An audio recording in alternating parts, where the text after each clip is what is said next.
아, 장난이 아니네. 유난히 춥고 눈도 많이 온 이번 겨울.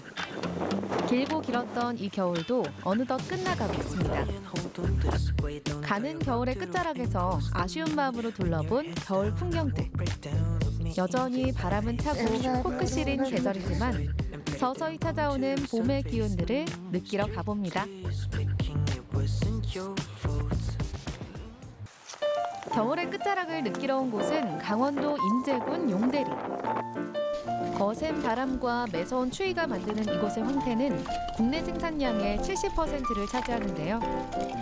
그런 이곳에 겨울이면 황태만큼 유명한 것이 있습니다. 바로 웅장한 크기를 자랑하는 매바위 폭포. 이곳의 자랑이죠. 매바위 폭포가 저희 뒤에 예. 이렇게 있는데 예. 사실 저 처음에 보고 되게 놀랐어요. 너무 높아가지고 예. 이게 높이가 얼마큼 되나요? 이게 약 한 98m 되는데요. 여름에는 인공으로 이제 폭포가 내리고요. 겨울에는 이제 그 물을 이용해서 이렇게 얼려놓고 그러면은 이제 그 빙벽 좋아하시는 분들이 많이 와서 이용도 하고 많이 이제 하여튼 우리 용대 삼리에서는 이제 명물 중에 하나로 자리 잡았습니다. 예. 이게면은 자연이 아니라 이게 인공으로 만들어진 폭포인 거네요. 예, 물을 끌어올려 갖고 물을 추울 때 겨울에 내려 갖고 이제 얼리는 거예요. 지나가던 발길도 붙잡게 만드는 풍경. 인공폭포라고 무시하지 마세요. 사계절 내내 어마어마한 수량이 매봉을 타고 흘러내리는데요. 이렇게 만들어낸 폭포는 자연이 만든 그 어떤 폭포와도 견줄 만큼 장엄하고 아름답습니다. 특히 쏟아지는 물줄기를 맞으며 즐기는 레포츠의 명소. 보기만 해도 시원해지는 폭포. 여름에는 매봉을 적시는 붉은 물줄기로 더위를 날리고 겨울이 되면 거대한 얼음벽을 만들어냅니다. 용대리에서도 가장 매섭게 불어오는 바람과 뼛속까지 파고드는 추위가 더해져 만들어지는 커다란 빙벽. 특히나 이곳은 두꺼운 얼음 두께와 깎아지르는 듯한 경사로 빙벽을 오르는 클라이머들에게 매력적인 공간이라고 하는데요. 산자락 따라 얼어붙은 물길은 짜릿한 쾌감을 선사합니다. 안녕하세요. 지금 뭐 하시는 거예요? 예? 여기서 뭐 하시는 거예요? 빙벽 등반 하잖아요. 와, 이걸 오르시네요. 차가운 겨울바람을 뚫고 수직에 가까운 빙벽을 뚜벅뚜벅 걸어 올라가는 클라이머들. 줄 하나와 최소한의 장비로 오르며 대자연과 하나 되는 모습에 마음도 웅장해집니다. 규모가 크고 우선 규모가 더 높잖아요, 그죠? 네. 이렇게 큰 규모의 빙벽이 뭐 국내 몇 군데 안 되잖아요. 맞아요. 그다음에 또 오랫동안 늦게까지 이 얼고, 그다음에 또 저기 가운데 지금 고드름 기둥이 끊기긴 했는데 기둥이 쫙 서 있을 때는 아주 등반성이 이렇게 좀 완만한 데보다는 수직의 기둥이 등반했을 때 물론 담력과 기술도 필요하지만 또 성취감도 더 크지요. 오직 겨울에만 만날 수 있는 매바위 빙벽. 끝나가는 겨울의 아쉬움을 매바위 빙벽으로 달래봅니다. 얼었던 몸을 녹이기 위해 꽃차 한 잔 하러 왔습니다. 야, 이게 꽃차예요? 되게 얘는 목련꽃이고요. 목련꽃, 네, 얘는 눈에 좋은 메리골드입니다. 메리골드. 이름 되게 이쁘다.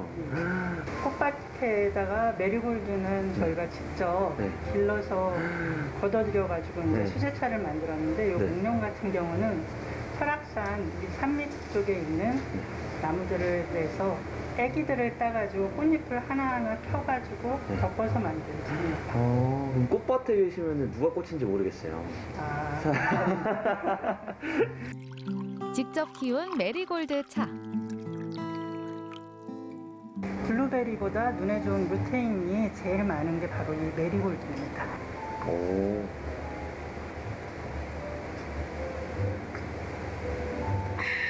담백하다고 해야 되나? 약간 네. 좀 깔끔한 것 같아요. 예, 덮어서 만들었기 때문에 네. 맛도 깔끔하고 그리고 깊은 맛을 낼 수 있습니다. 네. 진짜 깔끔하게 들어가는 것 같아요. 입안도 개운하고. 네. 진짜 입안이 개운해지고. 설악산의 어린 목련으로 만든 목련차. 동의보감에 보면은 신의화라고 해서 비염에 탁월하다라고 얘기를 하는데 그 신의화가 바로 그 털복슬복슬한 목련의 봉우리를 얘기하는 거예요. 냄새가 다르네요. 다르죠. 목련은 꽃차의 여왕이라고 합니다. 다르다. 이거 진짜 다르다. 뭔가 좀 더 우아한, 약간 네, 고풍스러운 맞아요. 느낌이네요. 맞아요. 네. 꽃 모양만큼 네. 자태나 그 향기나 다르죠. 목련이 봄에 피는. 네, 봄에 피는 그러니까 꽃. 저 이제 고흥이나 네. 이쪽의 끝자락에는 이제 목련 나무에서 이제 눈이 얘네 꽃눈이 나온다. 또 목련차를 마시니까 벌써 이렇게 봄이 오는 느낌이 들지 않나 예, 싶습니다. 맞습니다. 모양부터 특별함이 묻어나는데요.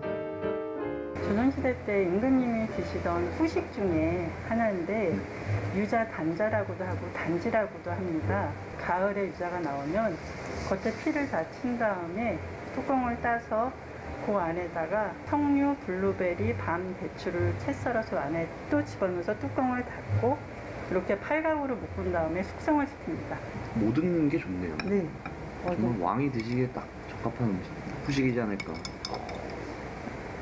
이게 사발로 먹는 게 아니군요. 스푼을 갖다 드려야 돼요. 진짜 맛있는데요? 진짜 그 이거 먹으니까 약간 왕이 된 느낌으로. 어찌 내가 왕이 될 상인가. 선생님 기억이 나시나요? 예. 익숙하네요. 새콤하면서 되게 달달한 게 은은하게 깔려요. 달달하게 은은하게 깔리는데 뭔가 상큼상큼 펑펑 터지는 그런 느낌? 이러면 안 되는데 죄송합니다.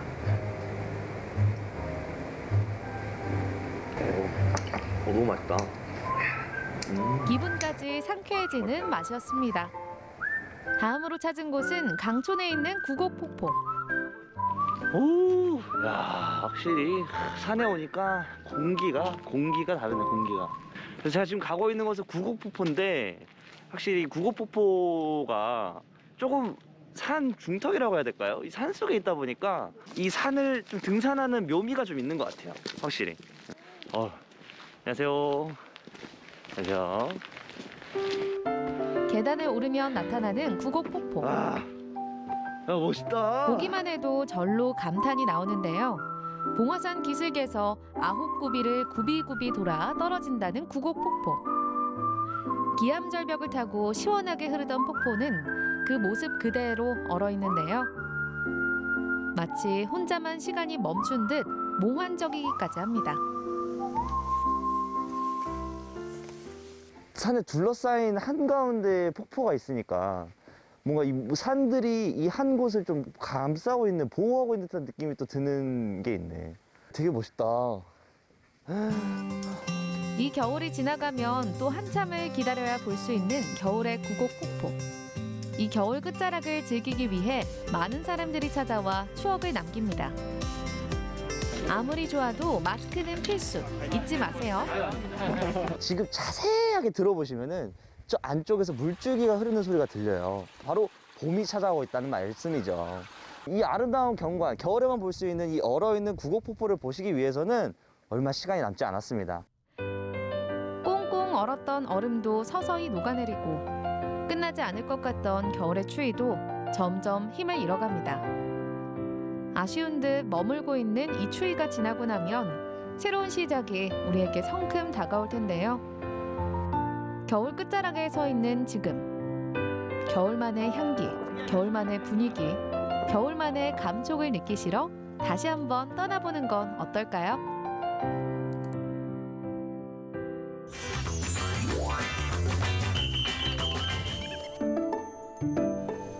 짠! 여기가 어딘지 아시나요? 바로 강릉 향교입니다. 제가 사실 이 학창 시절을 외국에서 나왔거든요. 그래서 향교 들어는 봤는데 이렇게 실제로 오는 건 처음입니다. 그런데 말입니다. 이곳에 보물이 숨겨져 있다고 합니다. 어떤 보물인지 정말 너무 궁금한데 제가 제대로 한번 찾아보겠습니다. 따라오시죠. 얼른 따라와요. 옛 성현께 제사를 올리고 학문을 갈고 닦았던 향교. 무엇보다 지역의 많은 학자와 선비를 배출한 강릉 향교는 전통 있는 건축 문화재이기도 한데요. 가까이 있지만 모르고 지나쳤던 강릉 향교. 오늘 제대로 알아보시죠.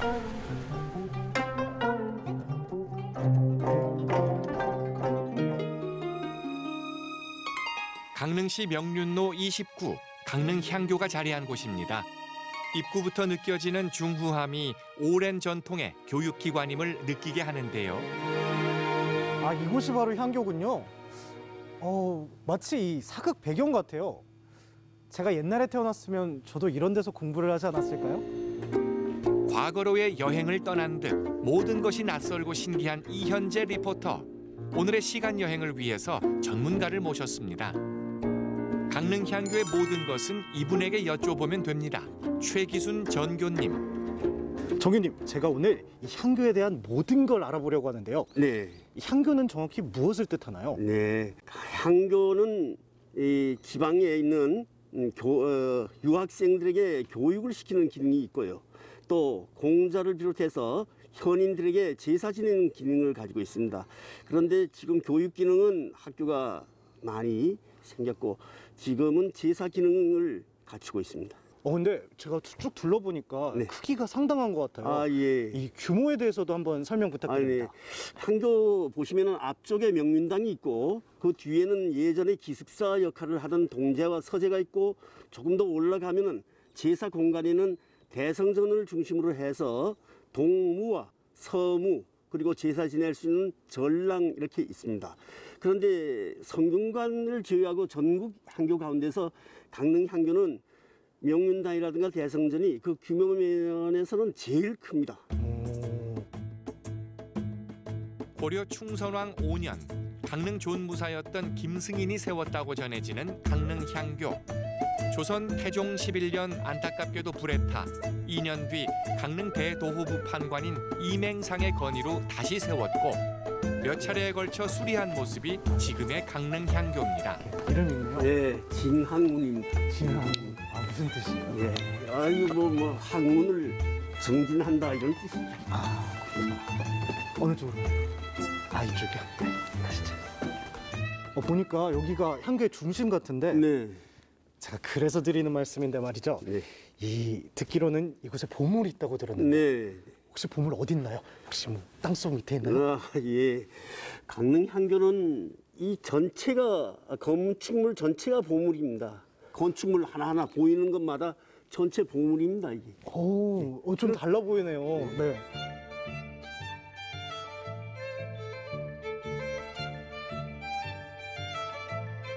정교님, 근데 네. 뭔가 웅장하고 엄청 큰 게 여기가 제일 중요한 건물 같은데 맞나요? 바로 대성전입니다. 여기 뭐라고 써있어요? 공자의 시호가 대성지성 문선왕입니다. 한번 보겠습니다. 귀여워. 대성지성 문선왕인 공자의 위패.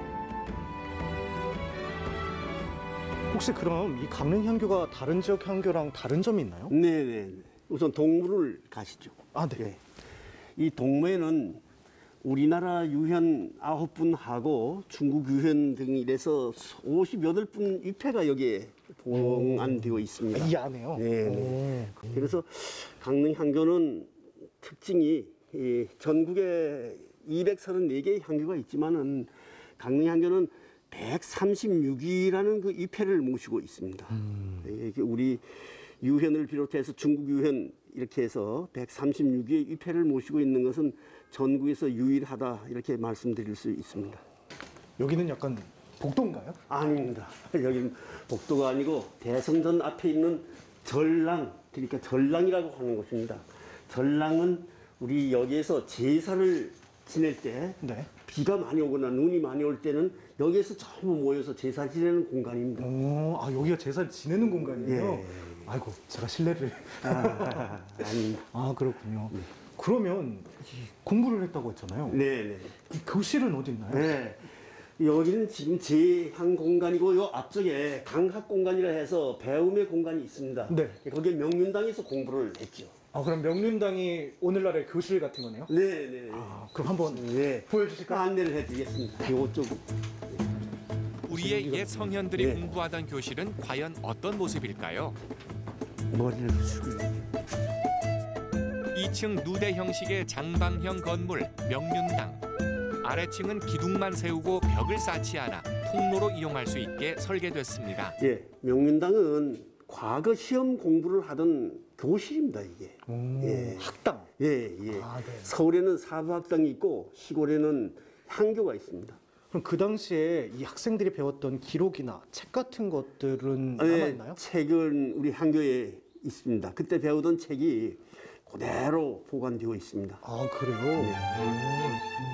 한국 전쟁이 발발하자 대부분의 책들이 불에 타 사라지는 안타까운 일이 발생했지만 현재 강릉 향교엔 공자의 행적을 그림으로 묘사한 공부자 성적도 등 70여 권의 귀중한 책들이 남아 있습니다.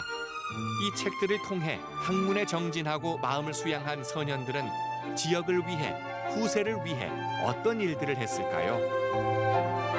그런데 여기서 중요한 것, 책에 푹 빠진 이현재 리포터가 보물을 놓친 것 같지 않나요? 에? 아까 대성전이 보물이라면서요? 대성전 말고 보물이 또 있어요? 네네. 우리 대성전 앞에 그 있는 전랑하고 그 동쪽에 있는 동무하고 서쪽에 있는 서무가 보물로 지정이 되었고요. 또 이 지금 서 있는 명륜당이 작년 12월 28일에 보물제 288호로 지정이 되었습니다. 그럼 저는 제가 찾던 보물을 지금 다 돌아본 거네요? 예. 오, 예. 신기하다. 그러면 이게 지정을 받는 과정에서 좀 어려움 같은 건 없으셨어요? 어렵습니다. 이것을 올린다고서는 모두 지정을 해주는 것이 아니고 그 전해에 한번 우리가 이것을 신청을 했었는데 보물 지정이 안 됐습니다.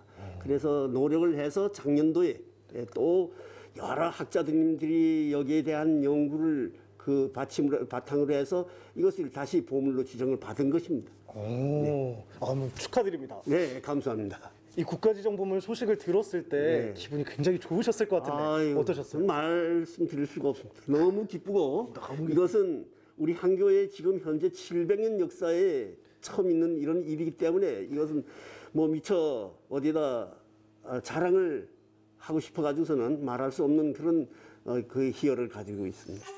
오늘 저는 보물을 만날 수 있다고 해서 이 황금처럼 빛나고 번쩍이는 걸 기대했거든요. 근데 막상 강릉 향교에 와보니까 금보다 더 가치 있고 의미 있는 보물을 찾은 거 아닌가 이렇게 생각합니다. 여러분도 우리 지역에 있는 향교의 소중함을 다시 한번 기억해 보시는 건 어떨까요? 700년 길고 긴 세월을 우리와 함께 해온 강릉 향교. 교육의 기능은 사라졌지만 여전히 지역민들과 소통하며 우리의 문화와 전통, 역사를 알리고 있는데요. 자랑스러운 강릉의 보물, 강릉 향교입니다.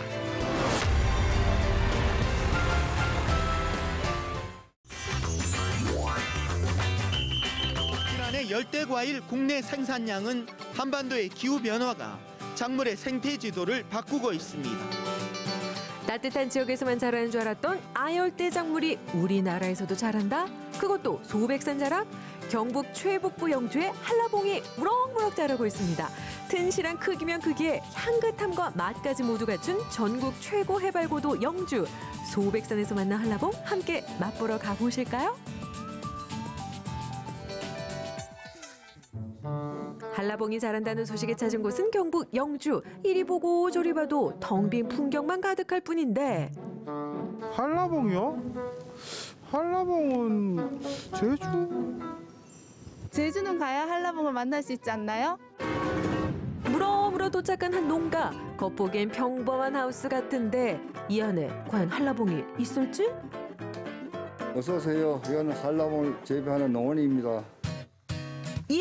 있어 한라봉 있어요. 해발 350m 소백산 전기 듬뿍 머금은 한라봉이 무럭무럭 자라는 곳. 경북 최북부 영주 한라봉 있습니다. 영주시는 지난 2018년부터 하우스 시설 이용해서 해발 350m 소백산 도솔봉 자락에 한라봉과 레드향에 대한 시험 재배를 벌였습니다. 그래서 지난해 12월 레드향을 첫 출시했고요. 올해 한라봉을 출하에 성공했습니다.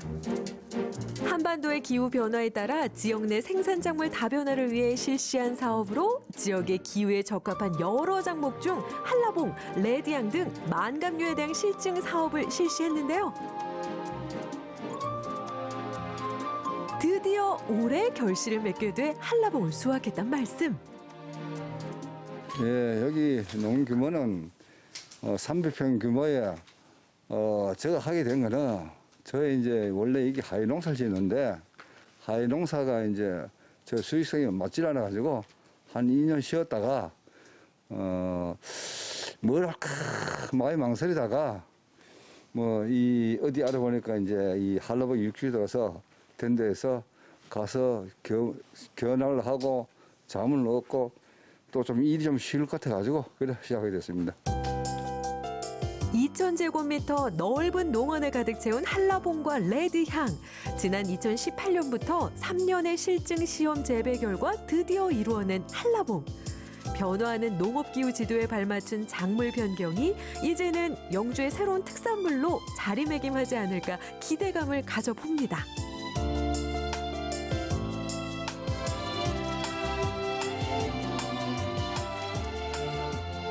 예, 이 한라봉을 제가 제일 처음에 그렇게 문헌도 없이 하다 보니까 토양 관계라든가 이 병해충 관계라든가 이런 게 다 모르니까 좀 애로가 많습니다. 1년은 제가 사과 농사를 짓는데 사과 농사 이제 수확이 끝이 나면은 그 다음에 이제 이거는 이제 겨울철에 들어서 슬슬 익는 대로 수확을 하기 때문에 그 점이 상당히 그 점은 좋다고 봅니다.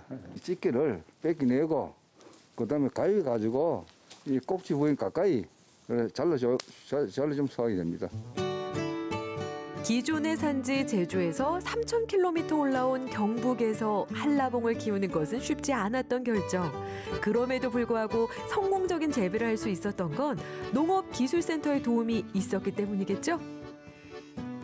저희 농업기술센터에서도 다양한 아열대 작물들을 실증 시험 중인데요. 지금 앞으로 농민들과 협업해서 새 소득 작물을 개발할 예정입니다. 경북 내륙에서도 한라봉이 난다는 소식에 쏟아지는 지역 내 관심과 러브콜 폭주. 지역에서 길러 더 건강하고 더 신선한 로컬 푸드 한라봉. 제철을 맞아 눈코 뜰 새 없이 바쁜 한라봉 농원. 농민들이 직접 밝힌 이곳 한라봉 인기의 비결은? 제가 여기 이제 약 해발 350 이상 되는데 여기는 공기가 신선하고 일조량이 많고 또 먹어보니까 그 신선도 당도 참 이게 아주 우리 식감에 맞는 것 같습니다. 전국에서 세 번째로 풍부한 일조량을 자랑하는 소백산 자락 도솔봉에서 길러낸 한라봉. 속까지 꽉 들어찬 이 과육을 어떻게 그냥 지나칠 수 있을까요? 금이야 오기야 귀하게 길러낸 한라봉. 고된 일과 끝에 직접 맛을 봅니다. 이게 맛있어 보이는데 하나 먹어봐요. 새콤달콤한 끝내주네. 높은 내륙에서 바로 따가지고 시장 안 거치고 바로 소비자하고 직거래가 되니까 아마 먹으신 분들도 신선함을 그냥 그대로 느낄 것 같습니다. 꿀 같은 휴식 시간이 끝나고 다시 작업 시작. 울퉁불퉁한 껍질 속 새콤달콤한 과육을 품은 한라봉. 한라봉의 매력은 맛과 향기뿐만이 아닙니다. 옐로푸드의 대표적인 감귤류 과일은 카르티노이드 성분이 들어있어 뛰어난 항산화제로 알려져 있는데요. 특히 한라봉에는 비타민C가 풍부하기 때문에 피로회복, 감기 예방은 물론 다이어트에도 도움을 줄 수 있다는 말씀. 껍질이 얇고 향이 진한 한라봉일수록 더욱 맛이 있다고 하는데 그게 바로 딱 영주 한라봉이라는 거 아니겠어요? 자자, 예쁜 한라봉만 골라 담았습니다. 선물용으로도 인기 만점! 포장 작업까지 마친 한라봉은 소비자들 품으로 떠날 준비 완료!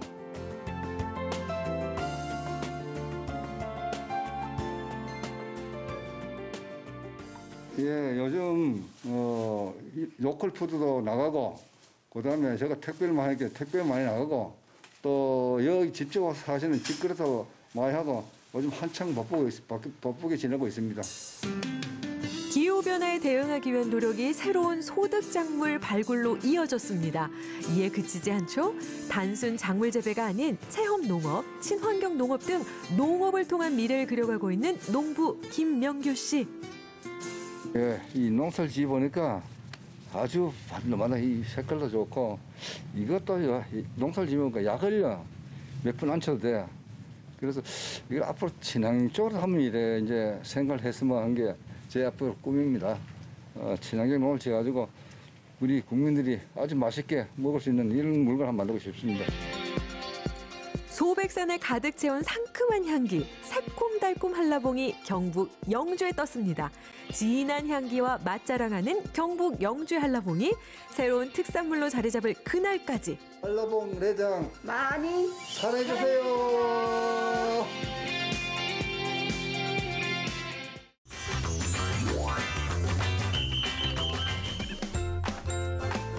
한국인은 세계에서 가장 소고기를 세분화해서 먹는 고기 좀 먹어본 민족이라고 하죠.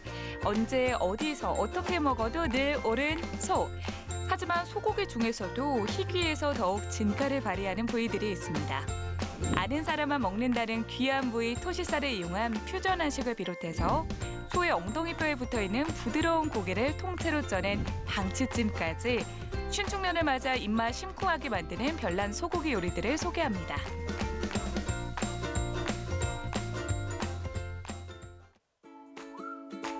대전시 만년동의 한 식당. 이곳의 시그니처 메뉴를 만나봅니다. 사장님, 이게 어떤 부위길래 이렇게 크기가? 우리 집 대표 메뉴는 방치찜을 만드는 이 한우 꼬리 방골 쪽입니다. 예로부터 귀하게 쓰이던 속꼬리와 충청도 사투리로 방치라 불리는 엉덩이뼈를 이용한 오늘의 찜 요리가 소 한 주인공입니다. 마리인데요. 이제 요 반 마리를 가지고 방치찜 1개를 하는 거고요. 뭐 잘 드시는 분은 뭐 2분도 드시고 3분도 드시고 전부 나가시면서 너무 과식하셨다 그러시더라고요. 이렇게 맛있다고 하시니까 저 그 맛이 너무 궁금해요. 빨리 맛보러 가보고 싶어요. 보여드려야죠. 네. 어마어마한 크기의 뼈는 일단 먹기 적당한 크기로 잘라주고요. 그리고 큰 솥에 잘라놓은 뼈들을 넣고 1차로 삶아줍니다. 이곳에서는 풍부한 육즙과 깊은 풍미를 위해서 한우 암소만을 고집한다고 하는데요. 사장님, 구수한 냄새가 진짜 너무 좋은데 숫소나 이제 거세에서도 잡내가 나거든요. 근데 암소는 아주 고소한 냄새가 나죠. 초벌로 삶아낸 뼈는 건져낸 후 찬물 샤워를 해주고 깔끔한 맛을 위해 일일이 기름기를 제거해줍니다. 이제 맛도 깔끔해지고 몸에도 좋지 않은 부분은 다 완전히 제거를 해야 되는 거예요. 기름기를 제거한 뼈를 3시간가량 푹 삶았다가 건져내면 이렇게 보기에도 탱글탱글 탄력 있는 살점들이 그 자태를 뽐냅니다. 고기가 야들야들한 이 탱탱한 게 정말 먹음직스러워요. 그렇죠. 여기 지금 아주 적정하게 돼서요. 요 꼬리를 보시면 해체되지 않은 순간에서 아주 야들야들하게 잘 익혔습니다. 이제 찜기에 고기를 가지런히 옮겨 담고 충청 지역의 대표적인 특산물들을 아낌없이 올려줍니다. 서산 마늘, 청양고추요. 맛있는 한우를 더 맛있게 하기 위해서는 우리 지역에서 나오는 이 농산물 중에서 최고들만 선별해서 그래서 지금 사용하고 있습니다. 맛의 지존, 암소의 방치뼈와 신도보리 충청의 특산물들이 총출동해서 세기의 만남을 이룬 방치찜. 원기 회복 보양식 대령입니다. 드디어 푸짐한 방치찜 한 상이 차려졌습니다. 양이 정말 어마어마하고 냄새만 이렇게 맡아도 벌써부터 몸보신이 되는 듯한 그런 느낌이에요. 그렇죠. 봄, 여름, 가을, 겨울 4계절 다 좋긴 한데 특히나 요즘에 코로나가 기승하는 겨울철에는 최고죠. 자, 그럼 살을 발라내 볼까요? 집게로 뼈를 잡고 툭툭 건드리기만 해도 부드러운 살들이 후두둑 떨어져 나옵니다. 부드럽지만 쫄깃해 보여요, 또. 부드러운 부위도 있고 쫄깃한 부위도 있고 가장 맛있는 부분은 아까 말씀드렸지만 이 꼬리 부위인데 따로 드릴게요. 감사합니다. 커다란 뼈만큼이나 붙어있는 살도 많고 다양한 식감을 맛볼 수 있는 방치찜. 거기에 인삼과 대추, 마늘 등 각종 약재들이 더해져서 향기만으로도 이미 합격입니다. 고소하고 고기도 정말 부드러우면서 고기가 이 결대로 이렇게 잘게 이렇게 찢겨지는 이 느낌이 너무 잘 나고 고기에 이런 깊은 맛도 나면서 인삼, 대추 이런 다양한 재료들이 들어가다 보니까 굉장히 담백하고 깔끔하면서도 깊은 맛이 나요. 진짜 제대로 되는 이게 몸보신을 제대로 한다는 이런 느낌이 나요. 이게 소 부위 중에서 가장 비싸고 가장 귀한 부분이에요. 귀한 보약 한 첩을 들이마시듯 국물까지 남김없이 들이켰는데요. 쫀득하면서도 부드럽고 고소하면서 깊은 풍미가 있는 방치찜의 매력에 푹 빠졌습니다. 와, 제 방문 의사 200%예요. 아이고 감사합니다. 네. 근데 이게 끝이 아니거든요. 와. 이번엔 돌문어를 통째로 넣어주고 전복과 키조개까지 더해주면 해방찜으로 변신 완료입니다. 고기들과 이 채소들을 싹 이렇게 감싸면서 와, 이게 바다다. 지금 냄새를 맡아보면 버터 향이 나죠? 예. 해산물은 싱싱하면 이렇게 버터 냄새가 납니다. 시선을 강탈했던 돌문어. 질겨지기 전에 잘게 잘라놓고요. 소고기와 해산물이 만나 국물 맛이 또 어떻게 달라졌는지 확인해 봅니다. 와, 맛이 완전히 달라졌어요. 그렇죠. 고깃찜을 먹던 이 육수에 해물을 넣어서 먹으니까 개운함과 깊은 이런 묵직한 맛도 있으면서 와, 보약인데요? 식재료는 거짓말을 하질 않죠. 고기에 해산물에 진한 국물까지 정직한 맛의 바다에서 헤어나올 수 없었습니다. 바다와 육지의 만남이 세기의 만남. CF 나올 때 누가 익살스럽게 그러더라고. 이게 맛이냐니까 뭐 정성? 그러는데 그게 정답이야. 그 광고에서 핵심 찌는 거예요, 이게. 여기에 소면을 넣어 먹으면 그 맛 또한 별미겠죠. 소면 흡입하는 소리에 사장님도 힘들어 하시더라고요.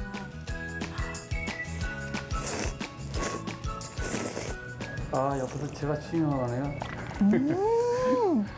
아, 미래의 내 남자친구 보고 있니? 우리의 첫 데이트 장소는 이곳이야. 기억해둬. 두 번째로 찾은 곳은 퓨전 한식 레스토랑입니다. 할아버지와 손녀가 함께 앉아 맛있게 먹고 있는 건 소고기 피자인데요. 이곳에서는 소고기 중에서도 특별한 부위인 토시살을 요리에 이용하고 있습니다. 그냥 피자보다 더 맛있어요. 소고기 먹어봤는데 그 중에서 토시살이 제일 맛있는 것 같아요. 살이 부드럽고 담백하고 아이들도 좋아하고 그래서 가끔 이렇게 이용하고 있습니다. 자, 그럼 토시살을 구경해 볼까요? 토시살은 소갈비의 횡격막 안쪽에 붙어있는 두꺼운 부위로 소 한 마리에서 나오는 토시살은 1kg도 되지 않는다고 합니다. 500g에서 한 1kg 정도 되거든요. 네, 그리고 모양이 옛날 저희 어머니들이 바느질 할 때 끼시던 팔토시 그거랑 모양이 비슷하다고 해서 토시살이에요. 진짜 옛날 때 이런 모양이죠, 이 토시가. 그런데 우리가 알고 있는 소고기의 색보다는 살짝 더 진한 느낌이죠. 일반 살코기라기보다는 내장 쪽에 붙어 있다 보니까 일반적인 소고기보다는 어두운 편이에요. 대신 육즙이 많고 이 섬유질이 다른 소고기보다 두꺼워서요. 쫄깃한 느낌이 좀 강한 부위라고 보시면 돼요. 맛은 뛰어나지만 아직 대중적으로 알려지지 않은 부위라 가격이 상대적으로 저렴하다고 합니다. 그래서 토시살에만 집중해 다양한 요리를 선보일 수 있었던 건데요. 먼저 간장을 베이스로 한 비법 양념에 절여 직화구이로 불맛을 낸 토시살 간장구이를 맛보기로 합니다. 일반적인 소 불고기와는 어떤 차이가 있을까요? 주방에서 막 고기 굽는 냄새를 맡을 때부터 너무 맛보고 싶었거든요. 네. 지금 막 침이 고이는데. 먼저 순수하게 고기만 한 점 집어서 맛을 보겠습니다. 달달하면서 짭조름한 이 간장 양념과 육즙이 막 들어오는데 밥도둑이다. 토시살은 저렇게 두껍게 잘라서 네. 드셔야지 그 맛을 제대로 질감이 쫄깃쫄깃하거든요. 두툼하지만 부드럽고 쫄깃한 식감을 지닌 색다른 토시살. 갓 지은 밥과 함께 먹으면 극강의 고소함이 맛의 신세계를 열어주고 향긋한 깻잎과 함께 쌈을 싸서 먹으면 그 또한 별미입니다. 이번엔 멕시코 양념인 타코 시즈닝을 뿌린 뒤 그릴에 구운 토시살을 우리 궁중 요리에 접목해 보는데요. 갓 구운 토시살에 아보카도와 새송이, 파프리카 등 9가지 토핑 재료를 곁들여 함께 먹는 토시살 구절판입니다. 한식과 양식의 절묘한 조화가 눈길을 끌죠. 와, 제 눈앞에 사극에서만 보던 화려하고 정갈한 구절판이 준비가 됐습니다. 마치 제가 중전이 된 듯한 기미상궁을 들라 하거라 이러면 될까요? 네. 보통 그 구절판 하면은 밀전병이 나오는데 오늘 같이 나온 이거는 빵인가요? 피타브레드라고. 피타브레드? 네, 그리스 지역에서 먹는 네. 빵이거든요. 이체트로 밀가루를 발효시켜 만든 둥근 모양의 납작한 빵인 피타브레드. 반으로 자르면 주머니처럼 가운데가 벌어지는데 그 안에 취향대로 속재료를 빵빵하게 넣은 후 이탈리안 드레싱을 뿌려 샌드위치처럼 먹을 수 있습니다. 샌드위치, 와. 세상에 태어나서 처음 먹어보는 맛이에요. 타코 생각도 나고 우리가 이렇게 숯불에 구워 먹었던 그런 고기 생각도 나고 월남쌈에 막 싸먹던 그런 채소쌈들 그런 것도 딱 생각이 나고 그러니까 비행기 타고 이쪽 날아갔다 저쪽 날아갔다 약간 이런 느낌이에요. 와. 음식으로 즐기는 세계 여행이 이런 기분일까요? 담백한 빵과 토시살 그리고 갖가지 채소들이 조화를 이루면서 다채로운 맛을 선물합니다. 말랑말랑하고 어떤 건 또 아삭아삭하고 네네. 근데 그런 거를 이제 고기가 내가 토시다 하면서 가자 얘들아 하면서 이렇게 싹 내리고 오는 그런 느낌이에요. 아무래도 주인공은 네. 토시살이거든요. 네. 그러니까 아무래도 주인공이 자기 역할을 하는 거죠. 사장님, 제가 오늘 토시살 요리를 너무 맛있게 먹었는데 네. 저도 이제 사장님한테 또 선물을 또 드려야죠. 네, 어떤 선물이요? 삼행시 선물 가겠습니다. 제가 그럼 운 한번 띄워드릴까요? 네. 토시살아! 시끌벅적한 이 내 마음을 살포시 달래주는 너는 사랑이야. 소고기는 풍부한 단백질과 함께 8가지의 필수 아미노산이 모두 들어있어 겨울철 에너지 공급원으로도 제격입니다. 또한 소는 하품밖에 버릴 것이 없다는 속담처럼 각종 부위를 다양한 요리로 즐길 수 있는데요. 신축년 소해해를 맞아 코로나19로 지친 몸과 마음에 색다른 소고기 요리로 활력을 불어넣어주면 어떨까요?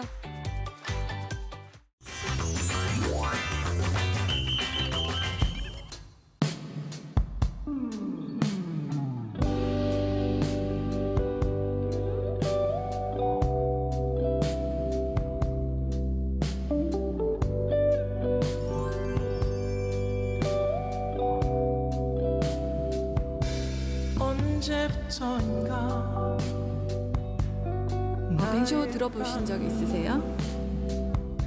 따뜻한 와인이라는 뜻을 지닌 이 음료는 흔히 유럽의 쌍화차라고도 불리는데요. 추운 겨울을 이기기 위해 유럽에서는 이 음료를 마신다고 합니다. 지금부터 저와 함께 이 뱅쇼를 만들어 보겠습니다.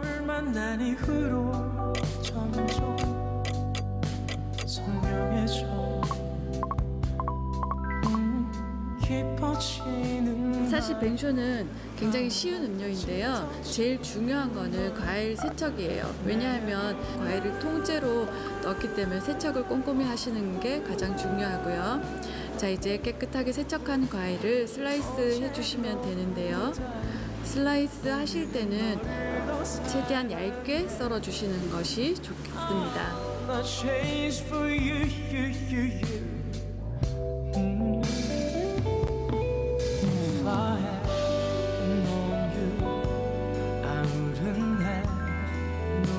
과일을 냄비에 담고 와인을 부으셔서 끓이시기만 하시면 되고요. 이때 와인은 집에서 드시다가 남은 와인을 쓰셔도 상관없으세요. 그리고 여러 가지 향신료를 추가하시면 더 깊은 맛을 내실 수 있는데요. 저는 오늘 후추와 정향 그리고 시나몬 스틱을 준비했습니다. 여기에 단 것을 조금 원하시면 흑설탕이나 꿀을 넣으시면 더 감칠맛을 내실 수 있으세요. 그리고 또 하나 팁을 드리자면 집에 포도주스나 또는 사과주스가 있으시면 같이 넣으시면 조금 더 깊은 맛을 내실 수가 있습니다. 자, 이제 다 끓인 뱅쇼 건더기는 건져내시고요. 원액만 통에 담으셔서 냉장 보관하시면 되는데요.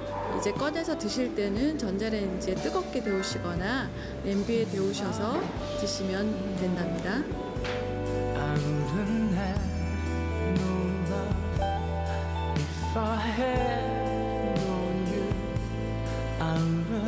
자, 이제 뱅쇼가 완성됐습니다.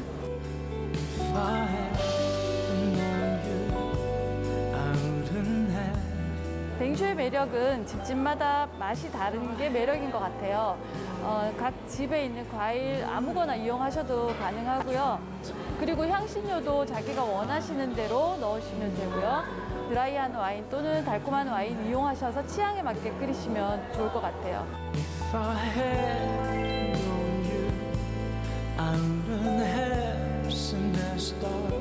요즘 날씨가 많이 추운데요. 유럽의 쌍화차, 뱅쇼 여러분도 한번 도전해 보세요.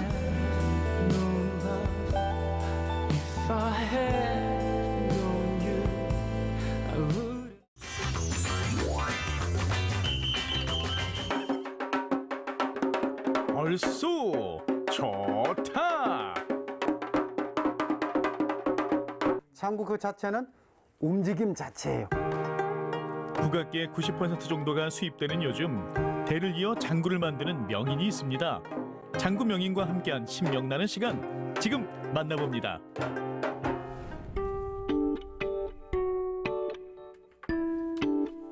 정읍 샘거울 시장 1914년 처음 문을 연 뒤 무려 100년 이상의 전통을 이어가는 곳인데요. 이 전통시장 정말 오랜만에 나왔는데 너무 정겹네요. 옛날 솥이네. 아니 전주에서도 못 봤는데 여기 있어요? 정읍에 이런 솥이 있어. 설령혜 씨가 시장 나들이에 푹 빠진 그 사이 어디선가 흥겨운 악기 소리가 들려옵니다. 이 시장에서 웬 장구 소리가 들리네요? 저희가 오늘 발끝이에요. 여기 계세요? 이거 북이 많은 거 보니까 아마 이 집인가 봐요. 특이하네. 이것도 중국 스타일이네 이것은. 장구 소리에 홀린 듯 가게 안으로 들어가는 설령혜 씨. 시장을 울리던 흥겨운 장구가락의 주인공은 대를 이어 전통악기를 만들고 있는 전북 무형문화재 12호 서인석 악기장입니다. 완전 수수구 공연이네요. 글쎄 연주 실력이 한번 깜짝 놀랐고요. 여기는 뭐 하는 곳이죠? 호남 농악의 발상지예요. 여기 정읍이 또. 그래요? 예, 그래서 이곳에서 이 악기 제작의 터를 잡고 지금 저희는 시작을 해서 체험 겸 판매장으로 이렇게 하고 있습니다. 여기서. 우도농악의 발상지 정읍에서 할아버지와 아버지의 뒤를 이어 3대째 장구와 북을 만드는 명인. 그에게는 숙명과도 같은 일이었습니다. 할아버님 때부터 계속해서 그 만드는 방법을 알았고 또 아버님 때에서는 직접 세시풍속을 이렇게 관장을 하셨죠. 제가 어렸을 때부터 악기를 만들다 보니까 자연스럽게 제 업이 돼버린 거죠. 서인석 명인의 작업 공간을 찾았는데요. 왜 나무가 이렇게 많아요 여기?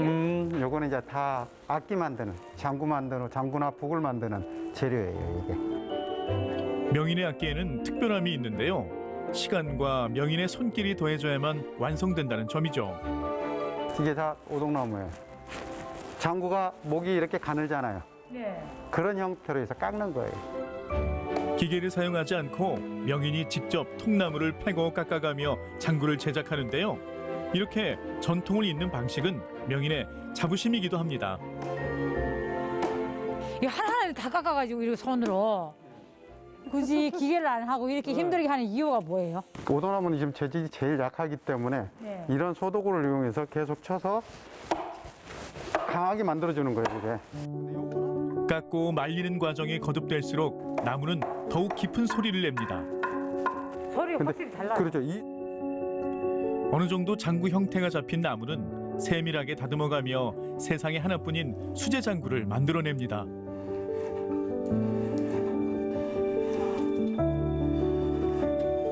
지금 아까 만졌던 나무하고 지금 선생님이 깎아낸 거 내가 이거 지금 주워가지고 하니까 벌써 촘촘해졌어요. 벌써 달라요. 그 나무 안 긁었거든요, 지금. 나무 나이테 쪽으로 가면서 이렇게 깎아야 깎여져요.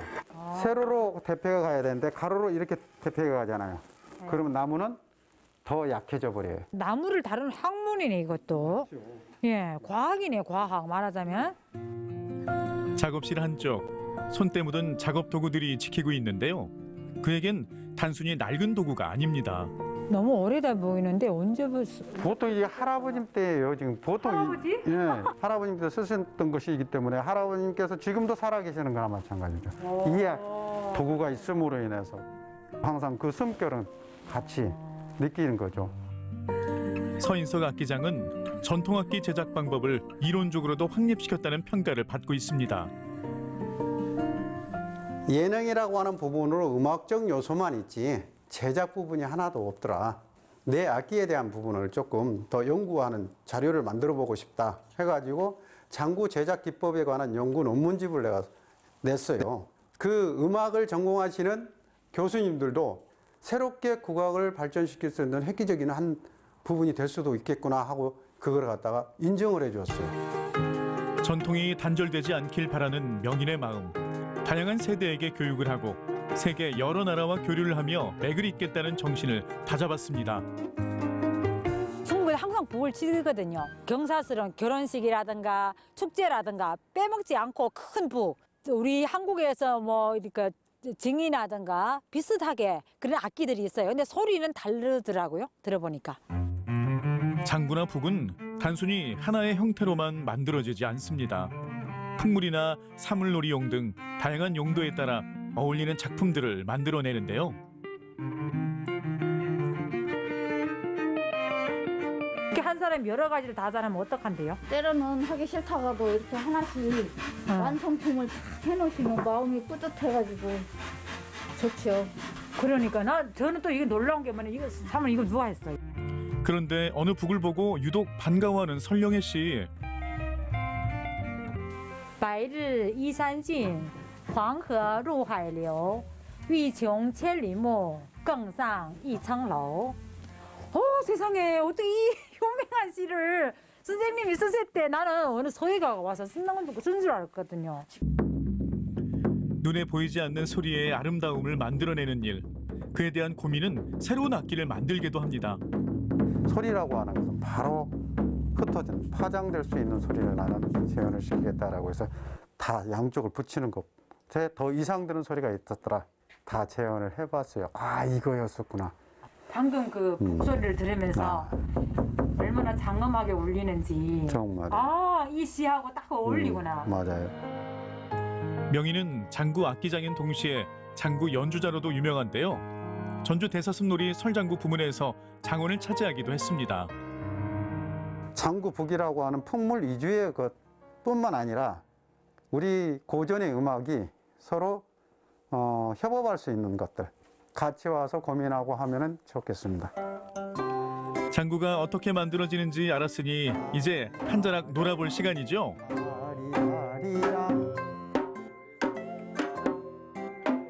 실력이 늘수록 두 사람의 흥도 차오르는데요. 그렇지. 됐다.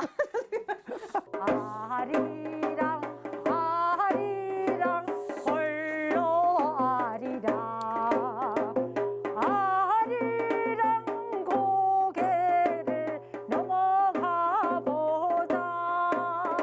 흥이 많은 민족이라 그러잖아요. 그 장구 하나를 치면서 민요가 저절로 나오고 춤이 저절로 나오고 매력적이라는 걸 제가 느꼈죠. 한국의 전통악기. 같이 가보자. 감사합니다. 세상에. 장구 소리, 북소리가 최고의 인간의 호흡과 움직임과 같은 소리를 내더라. 정말 살아있는 인간이다. 난 이렇게 표현하고 싶어요. 명인이 오로지 장구에 집중할 수 있었던 것은 가족 덕분이었습니다. 아내와 아들의 보이지 않는 응원이 있었기 때문이죠. 넓게 잡고 이렇게 치셔야 돼요. 이렇게 잡고 휙, 휙, 아니 근데 왜 이렇게 빨리빨리 하신대? 몇 년 됐대 사모님? 몇 년 되면 나도 이렇게 할 수 있어? 시집 와서부터 하는 게 한 37년, 38년째 돼가고. 38년 그럼 난 달인하라 비교 안 하고 아들은 어렸을 때 초등학교 때. 그러니까 역시 달인이네. 난 비교는 안 되네. 남편과 아버지가 고집스럽게 걸어가는 길을 반대도 했지만 지금은 아들도 가업을 이어가야 하나 희망 섞인 고민 중입니다. 아버지가 하시는 일이니까 같이 하다 보니까 배우는 것도 있고 하고 조금씩 해보고 하는데 이게 잘 안 되고 하니까 만족하게 이제 배우려면 이제 많이 힘들 것 같다. 요거를 보세요 다들. 요거 제가 첫 작품이랍니다. 제 정성이 들었어요. 첫 작품인 만큼 가장 먼저 써보는데요. 아 이것도 또 처음 써보는 이거 뭐라고요? 고깔. 고깔이래요. 한국의 고깔인데 제가 처음 써봐요. 고깔도 썼겠다. 속옷춤 한 자락 배워볼까요? 사뿐사뿐 가벼운 발재간. 마지막 포즈까지 별 5개입니다. 목을춤에서 하니까 좀 처음에는 헷갈리지만 그래도 조그만 리듬을 타니까 더 흥이 있네. 이게 바로 요즘 핫한 K흥이라는 건가요? 물오른 흥에 신바람이 절로 납니다. 중국에서는 접해보지 못했던 장구를 직접 몸으로 두드리면서 저도 모르게 그 악기와 혼연일체가 된다고 할까? 저런 분들이 있기 때문에 한국의 전통이 지켜지고 있구나. 되도록이면 이걸 많은 악기를 만드시는 분들이 좀 많이 있었으면 좋고 또 후대들이 제대로 우리가 한국 악기에 대한 어떤 전통성이나 이런 부분을 갖다 계속 이어받을 수 있는 그런 계기를 만들고 싶습니다. 오직 자신의 손길을 이용해 나무에 숨결을 불어넣는 서인석 악기장. 대를 이어 전통 수제 장구 제작의 길을 지켜오고 한국의 멋과 흥을 알리는 그를 응원합니다.